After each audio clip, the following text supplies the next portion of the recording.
And you can see in the 10% segment there that I've made a tone as I just made on the vignetting, only I've not vignetted. I've made a solid tone with 3 layers of scratching.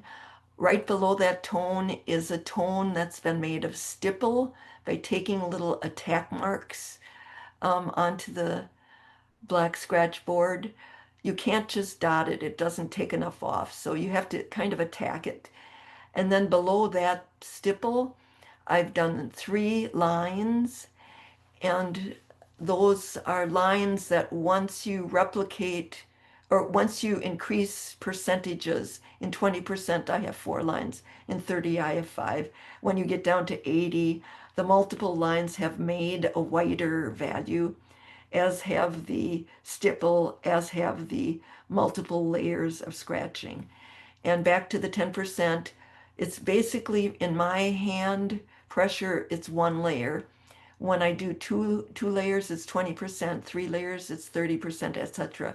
Now with your hand pressure, it may be very different. So that's why you would be benefit from doing your own value range.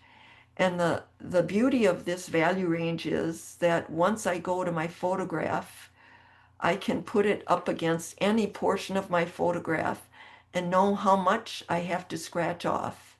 So in this deep charcoal leaf, the green leaf that's appearing dark gray, very dark charcoal, I only have to do 1 layer of scratching.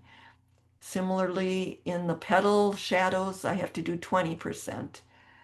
And you could use your sanity window for this too, just to isolate this, but I just use a hairband. And for the whitest petals, I have to do 70%. And there are spots where I will be doing white speckles, all white, all ink off, and that will be 100%. I set up my drawing table with, ooh, we are really getting late. So this is my drawing table with my items on it. Okay. I start by basically paint by number segments, and I do 1 layer. This is the clematis, of course, 1 layer of, then I do more layers. On the left petal, you can see I'm trying to follow the direction of how the petal will fall. And you can see as I'm doing that petal that I've added layers to create that translucency on the bottom.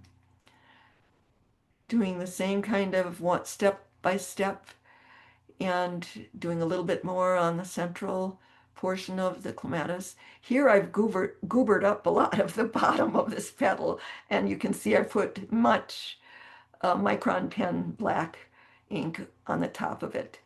So if you look the same spot on where the top petal overlaps this petal, you'll be able to see, just follow that down, and you can't see any of the goobers anymore.